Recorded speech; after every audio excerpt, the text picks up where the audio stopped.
Hello guys, welcome back to another video. Now I'm so excited to film today's video because it's one of my favourite kind of videos to film. I've only ever filmed one other one like this last year, but it's going to be my travel plans for 2023. Now I'm currently filming this video on the 9th of March. I know we are very well and truly into 2023, but I kept forgetting to film this and I loved filming it last year, and I mentioned in one of my last videos that I would still like to film it, and I loved looking back at my last one I did and kind of seeing what travel plans I did actually accomplish that year in comparison to what I'd said. And every single trip that I was going to do in that video last year, I ended up doing, down to moving to Australia, going back to camp, little trips like city European breaks. So I love that I was able to keep track of it and kind of predict what I wanted to do that year, and then look back at the end of the year and see what I'd actually done.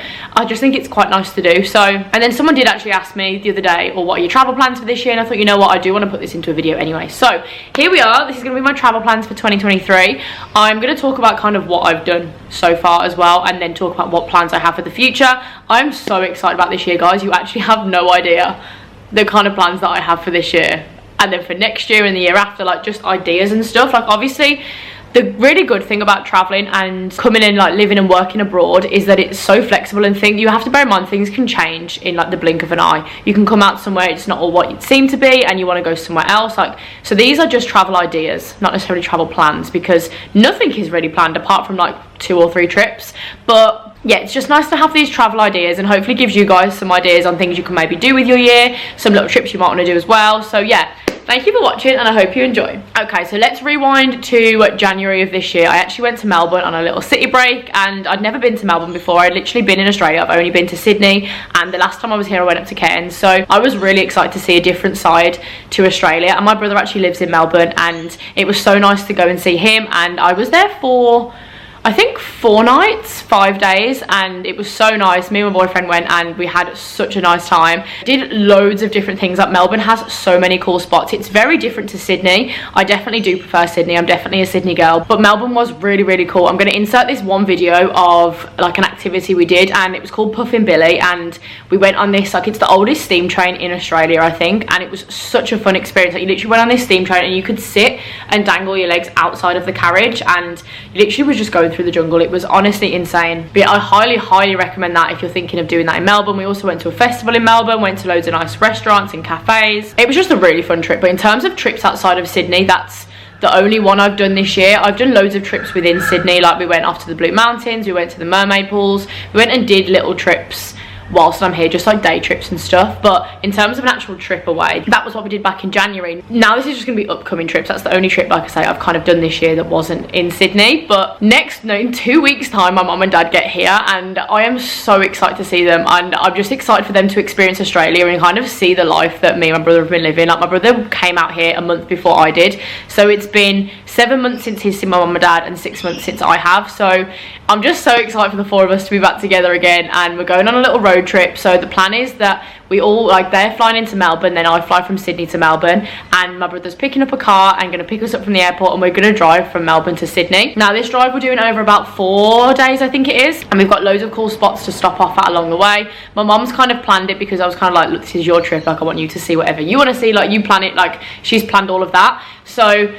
I actually have no idea where we're going. There's a few, she's obviously told me the names of them, but I can't remember them off the top of my head. Lakes Entrance is one of them, and there was one other, but I can't remember. But I'm just really excited for us to all be having a little road trip and then stop off at cute spots along the way. And then we arrive in Sydney, and I'm so excited for my mum and dad to experience Sydney. You guys have no idea. And they're here for, I think, 3 or 4 days, which I'm in charge of planning the Sydney itinerary. Like, I'm in charge of deciding what we're doing when, because obviously they don't really have much idea of like where's good to go and stuff. Apart from wanting to see the Opera House and the bridge, it's kind of been left down to me, which is stressful, because trying to cram things to do in Sydney in 3 or 4 days is tough. There's so many cool things that I want to take them to and show them that I feel like I don't have enough time. But yeah, so I've got that whole time off work whilst we're obviously away, and then I go back to work on the Tuesday, I think it is, which is the day that they leave, and they're leaving at the evening, I'm pretty sure, and then they're going up the East Coast, like they're doing a little bit of travelling, then they fly back to Melbourne, and they're going to do Melbourne with my brother for a little bit, because they won't have done Melbourne yet. But yeah, that's one trip that's planned for then, and that is the, when is it, the 23rd of March, so that's really exciting, and I'm so excited for that. So like I said, that's all booked and like ready to go. And then the following week is Easter weekend, so Andrew, my boyfriend, is actually doing his regional work now, and he's coming back to Sydney for that weekend. We're going to hire a camper van and maybe go to Jarvis Bay, or we can't decide really where to go because it's Easter. A lot of campsites and stuff are fully booked, so we're just gonna have to wing it and decide where we're gonna go. We're definitely gonna book a camper, like we're just gonna hire a camper and see where the road takes us and just go wherever. Because we've got a camper, it's obviously you can sleep in it, so we can kind of just camp in like in there, provided I don't understand parking out here in terms of where you can park these things. So if anyone has any tips and suggestions of kind of what you have to do, like whether you have to park in proper campsites, or please explain how that works, because I don't actually understand. So that's what we're doing for that weekend. And then the following, literally on Easter Monday, me and I think it's going to be 3 girls, there's going to be 4 of us, I think, we're going to fly up to Airlie and go to the Whitsundays and do all of that, because I won't have done, like I was saying in a video before, I won't have done any of Australia really before I go to camp, and I want to have seen Australia beforehand. I have a bug bite on my neck that looks so sore actually, or is it a heat rash? I don't know. But yeah, so we're going to do about a week in Airlie around the Whitsundays. I really want to go to Hamilton Island. I am dying to go here. I feel like a week isn't long enough, but a lot of people have said like around just by the Whitsundays, that's more than enough. Still not the road trip I want to have done around Australia, like that comes towards the end of the year, so stay tuned for that. But yeah, so that brings us, let me check what date that is actually. So that is kind of going to be from the 10th of April to the 16th, so virtually a full week. It's Monday to Sunday, and then I'm back in work the following week. It's still the half term, but we're doing like holiday camps at work and stuff. And then on the 16th of May I fly to Bali. And I feel like this video actually isn't going to be necessarily travel ideas and travel plans, because a lot of this is booked. It's more the second half of the year that isn't booked. But I'm going to Bali for just over 2 weeks. No, yeah, just over 2 weeks, just under 3 weeks actually. It's quite a long time. And I'm so excited to go back to Bali now. If you've been following me for a while, or you've like been subscribed, my very first videos were actually of me in Bali, and that was two years ago. Yeah, 2021 I went to Bali, and I was out there for about just over 2 months, and I absolutely loved it. Now I was there during a lockdown, so Bali wasn't really open. I had to go on a business visa, no tourists were there, and it was really quiet, but it was so beautiful to see Bali, like kind of that side when there was no tourists. It was very just local, everything was really calm and quiet. But I'm excited to go and experience Bali as more of a touristy island. Now I think it's going to be busy, like it's not going to be what I was used to before at all. Like I've seen videos of it now and I'm like, oh my god, this is busy. But I'm just so excited to go back, and me and Andrew are going, and he's going to get there the day after me, so I've got a day there to myself, and I'm just excited to experience Bali, like see all the places I saw before and see how different they are. And like I said, because it was a lockdown, a lot of the things that I wanted to do we couldn't do, so we really want to do the sunrise hike up Mount Batur, and I hope I'm saying that right, I don't actually know, and then do some waterfalls like the monkey forest. I am terrified about the monkey forest. I really want to go, but I've heard so many scary stories. So if you've been to Bali and you've been to the monkey forest, can you please confirm whether it's as terrifying as I have in my head? Because I'm just scared that everything's going to get stolen from me and these monkeys are going to be vicious. But I also really want to go to the little turtle sanctuary as well. That looks incredible. So yeah, I'm just so excited for Bali. But like I said, that's all booked, everything is done. I haven't booked any accommodation. If you would like to see actually like a Bali itinerary before I go to Bali, like what we've planned and what we've booked, because I have found some of the most incredible hotels I've ever seen in my entire life. Like I cannot wait to go and stay. Like you can definitely, like some of the like hostels and hotels in Bali are dirt cheap. Like you can stay so cheap at some of them, and like some literally for like not even £100 for 2 weeks, like at hostels, and they're incredible hostels. But I kind of want to stay a little bit more. Like we found some like really nice like glamping ones and like villas we want to stay in, so we're going a little bit extra. But you can definitely do Bali a lot cheaper. Now I'm kind of just happy to do Bali like expensive and kind of do the trip that I want to do more, because like when I then go to camp, I'm not traveling around America after this year, so all the money I would have spent traveling America, I'm like, I just want to put that into my trip before camp and like have an amazing time in Bali and just kind of splurge and treat myself. So yeah, that is Bali. So that's for that period of time, and then I fly to camp, which is so exciting. I fly to camp on, I think it's the 8th of June, and I get there on the I get there on the 9th, fly on the 8th, I land on the 9th, and then I'm gonna have a night in New York and then go to camp on the 10th because I'm needed a little bit early this year. And then I'm at camp for the summer, and I'm so excited, guys. I cannot wait to go back to camp. And I thought, since being out in Australia, I thought, oh, what if I'm going to be out here and not want to leave and not want to go to camp? But I'm just like so excited. I feel like camp will always have that special place in my heart, because I know it's literally for such a short space of time. Like, it's 2 months. I'm like, I will work my entire life around going to camp for those 2 months of the summer, no matter where I am in the world, no matter what I'm doing. That is the plan for the next few years at least. So yeah, I'll be at camp from the 10th of June until the 12th of August, which is when camp finishes. And then I've actually booked my flight home. I'm flying home the day that camp finishes, which is going to be really sad because so many people have got so many cool travel plans. I really would love to go to Nashville and like do a lot of that, but I did a lot of traveling around America last year, and I won't have seen my family for so long and my friends. Like, I want to come home and spend time there. So again, Andrew's actually in England, my boyfriend, that week, so he's literally never been anywhere in England other than Liverpool, which I find hilarious. So I'm going to take him to Leeds and London and Manchester and like do a few things there, and then he's going to go home. I'm going to spend like a week to 10 days at home, just like seeing family and friends and stuff, and then I'm actually going to go over to Ireland to see him. And I've never been to Ireland, so me saying that he's never been anywhere other than Liverpool is just as bad as me not being to Ireland when it's as close as it is to home. So I'm really excited to go to Ireland. I actually can't wait. And then I think I'm going to fly home and then fly back to Australia from there. Now, this is all stuff that hasn't been booked. This is again just ideas, but I still have a month left on my working holiday visa. My visa doesn't expire until I think it's the 9th of October, just after my birthday. So I kind of want to go back to Australia around the 6th or the 7th and then have a month, whether I work in that month or not. It's just quite nice that my visa is still there and it's still valid, and then is when it gets interesting. So my plan from then is that I will have my birthday in Australia. I want to have my birthday in Sydney or wherever. Like, I don't really mind where it is, but I'd like to be out here for my birthday and then fly to Asia like when my visa ends here. So my plan is that it depends how much of Bali I get done before camp. Like, if I've done a lot of Bali, I won't go back to Bali after. My initial plan was to do Bali from Australia and then go to the Philippines and Vietnam and Thailand and Cambodia and do all of that. But again, that will is all just ideas. I'm definitely going to Southeast Asia at the end of the year because I have met so many people out here, and so many people I know have done a huge trip around Asia, and it looks incredible, and I really want to go and experience that side as well. Like, I've only really seen Bali in that side of the world, so I really want to go and do that. So my idea is that I'll probably go, say, from like the 7th of October to like the 7th of December. I think 2 months will be perfect. Like, I think that will be a really good amount of time to do that. It could be more, it could be less. I'm just gonna play it by ear. Like, the one place I really want to go to is Philippines and Thailand, and everywhere else I'm just gonna kind of fill it in. Don't actually know who I'm going with yet. I know one of my best friends really wants to come and do some traveling, so I'm praying that she's going to come with me because that would be amazing. Sally's going to be in Thailand as well, one of my best friends, and Meg keeps changing her ideas. I don't know what Meg's doing.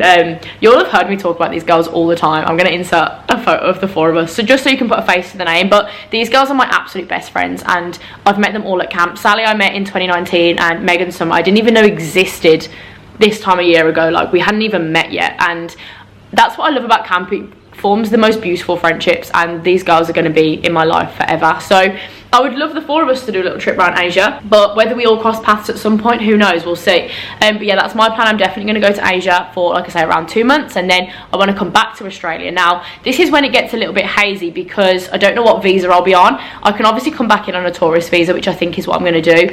There is a new ruling coming in with the UK and Australia where you can come in and work for 3 years without having to do any farm work, but it's been signed, but it hasn't come into play yet. So I don't really want to also waste the working holiday at that time of the year when I'll be going back to camp next summer potentially. So I will probably come in on a tourist visa, which I think is for 3 months you can have. So I'll come back in on a visa like that, and then me and Andrew want to do like a full road trip around Australia, like up the east coast, because we won't have seen, like I say, much of Australia at all. And I really want to literally get a camper and drive the entire thing virtually from kind of like Brisbane up to Cairns, see like Byron, Fraser Island, Airlie again, Whitsundays, Great Barrier Reef, all of that I want to see so bad. So yeah, that virtually will take me up until Christmas. Like, that could be, I don't know how long that kind of road trip would be. Like, I know people that have spent months doing it and some people that do it in just a few weeks. So it really depends where we're at with like work and money and kind of just like situations at the time. But that's the plan for the year, guys. Like, I sometimes have to pinch myself that I've just literally spoke about these plans and that's my life for the year, and I'm like, how is this possible? Like, this is insane, and I'm so grateful and so lucky that I've been able to make this the life for me. And I have so many of you guys message me and say like, how can I do the same? Like, I love the look of your life, like I want to do it. And a big thing for a lot of people is obviously money. Like, how do you do it if you're like working back home? Like, and one girl actually messaged me and said, what would you think is the good thing? Like, do you just go and start traveling from a young age and figure out money as you go, or do you work at home, save, and then travel when you can do it comfortably? And it kind of just depends on the situation you're in and the position you're in your life with work and money and like having time off and just stuff like that in general. But for me, I've always thought it's an amazing idea to come and live and experience new places whilst working out here. At camp, I go and I work and I earn a salary, and I'm able to experience that side of like life, and I love that. And also coming out here, like, there's so many places you can do like work abroad and like work in holiday visas, and Australia is obviously such a popular one. You can do Canada, New Zealand, like there's so many places you can go and live and work abroad and get the traveling side of it as well. A lot of people literally message me, they're like, do you even work? Like, what, like you're always doing something, you're always traveling, you're always doing something, like do you work? But because I literally am able to have that balance between working and then seeing all of Sydney and doing different things, I'm able to do it that way. So yeah, if you're kind of really desperate to travel but not sure about money wise, like look into working holiday visas where you can come out and earn a salary and work a really good job and still get the aspects of living in a new place, experiencing new cultures, meeting new people, and still kind of traveling alongside it. Now, Australia for me is the best place to do this. Like, I haven't obviously done everywhere, but it's an amazing place to come and live and explore, and it is such a beautiful country. And the wage over here, the salary is so good, like so much better than back home. Even if you end up like working just kind of a retail job or a restaurant job, like your salary is so much more than it would be back home. And for me, your quality of life out here is just so much better. This is not an ad to work in Australia, even though it probably should be, because I would literally recommend it to anyone and everyone. But yeah, I am thinking about maybe doing like a season on a yacht. If anyone has watched Below Deck, my dad actually got me into this TV show and it's so good, and then we got my mum into it and now all of us watch it together. It is so good. It's a reality TV show about people that go and work on yachts for seasons. Like sometimes they do the Caribbean or the Mediterranean or like just places, and it looks incredible. The money they can make on these yachts is insane. Like they're literally living on a yacht for say like 6 to 8 weeks and they get paid a salary. Then the tips they make on top of it, unreal. I would love to do that. So next year is going to be a big year for me, like in terms of where I'm going to be. Like there's a lot of different things I want to do next year. That will be in a 2024 travel plan video, guys. But yeah, there's so many options out there and so many ways that you can travel and it not absolutely break the bank. Now, don't get me wrong, there's sometimes where you just want to travel, you don't want to have to be working. Like around Asia, it's not really an option if you want to like backpack around. So, but obviously Asia is so much cheaper, so in terms of money, it's not as much of a worry over there. But yeah, that's my travel plans for 2023, guys. Please leave down below what your guys' travel plans are, if you have anything planned, if you've got anything booked, what your ideas are for the year. Like, it's so nice to kind of just have these ideas and think about where I'm going to be for the year. And it's mad to think that my year literally consists of me maybe being at home for like a month.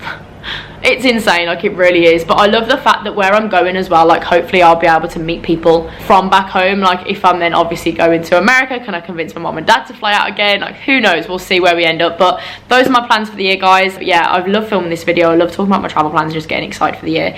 I love it so much. But yeah, thank you for watching and I'll see you in the next video.